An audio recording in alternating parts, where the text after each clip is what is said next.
Hello, everybody. Welcome to another smashing episode of Miss Nis Reads a Book. I'm glad you're here. Welcome. Today is Mother's Day. I'm doing a book on Mother's Day today, and I'm going to tell you why I'm doing a book on Mother's Day.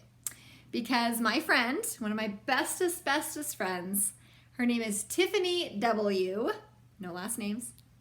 She came to me and she brought me this book and she said, "This book isn't for my kids, it's for me. Will you read this book to me?" And I said, "Yes, I will." So I am reading this book for Tiffany today. This episode is dedicated to Tiffany. She just had another cute little baby of her own, and I hope that this episode gets her through many long nights of being up, and that she enjoys it. Since she doesn't have to hold a book and a baby and read the book, she can just watch this episode 18,000 times. I'm sure she probably will. Happy new baby, Tiffany. Happy Mother's Day to all those mothers out there. All right, this book is called Edward the Emu. Remember, the author and the artist. So the author is someone who writes a story. So the author who wrote the story, her name is Sheena Knowles. And the illustrator, the person that writes and colors all the beautiful pictures, is the illustrator. The illustrator for this book is Rod Clement.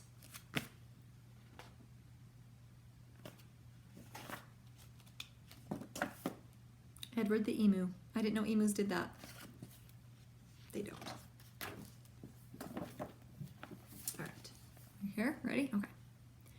Edward the Emu was sick of the zoo. There was nowhere to go. There was nothing to do. And compared to the seals that lived right next door, well, being an emu was frankly a bore.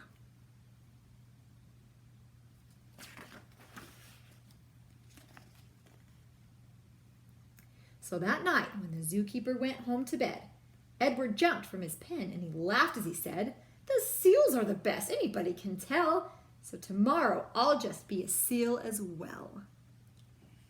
Look at him jumping up there.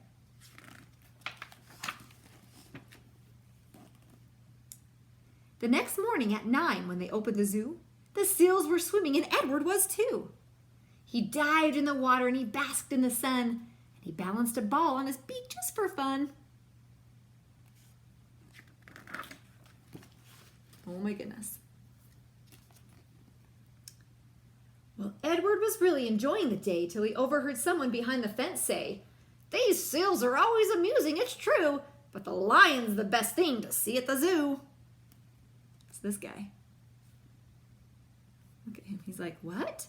What now?" So that night, when the zookeeper went home to bed, Edward jumped from the pool and he smiled as he said, "The lion's the best, anybody can tell. So tomorrow I'll just be a lion as well." There he goes.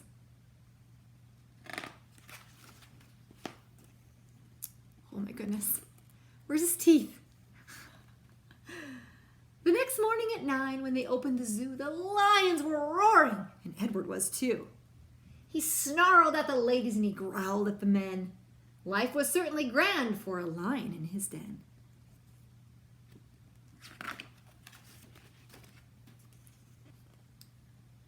Well, Edward was having a wonderful day till a man in the crowd had the gumption to say, "The lion's a beast I shall always detest.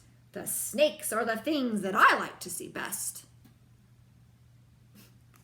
What? What's happening? So that night, when the zookeeper went home to bed, Edward crept from the cage and he grinned as he said, "If the snakes are the best things, and that's what they say, then tomorrow I'll just be a snake for the day." Get off of me. All right.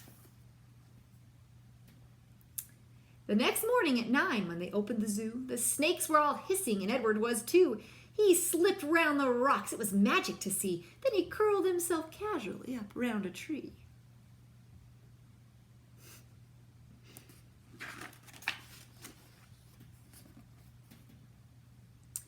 Well, Edward was just warming up for the day when he overheard one of the visitors say, "The snakes are impressive, I know that it's true, but the emu's by far the best thing at the zoo." That was unexpected.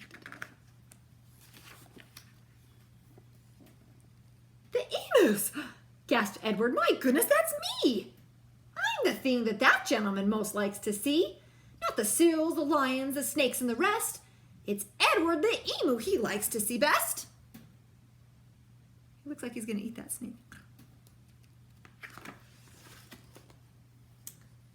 All right. Oh, here's all the snakes. Stella says that's a king cobra. Super cute. So that night, when the zookeeper went home to bed, Edward slipped from the cage and he laughed as he said, "If emu's the best, then that's easy then. Tomorrow I'm Edward the emu again."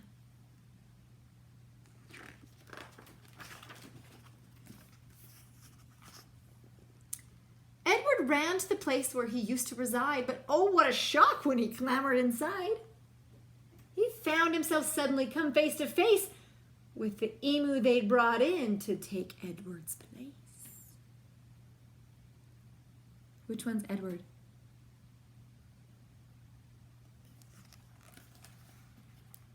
Does he have that funny hair up on him?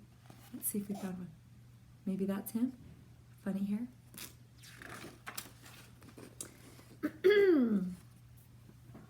The emus considered each other a while. Then the new emu said with a shy little smile, "Hello, I'm Edwina. It's nice meeting you. You're the best thing I've seen since I came to the zoo." You guys, he made a friend. They have two emus now. Oh, Edward and Edwina. I am so glad to have read that story to you guys today, and I am grateful that Tiffany gave that book to me so that I could read it to you guys and share it with you. I had never read it. They also wrote one called Edwina the Emu, and I want to read that one too. So I hope you guys have a great day. Be good to your mamas today and every day, not just today on Mother's Day. Be good every day to your mamas. They work hard for you. They love you. And I also love you kids. Mwah. I love you guys. I hope you guys have a great day, and I will see you in the next episode.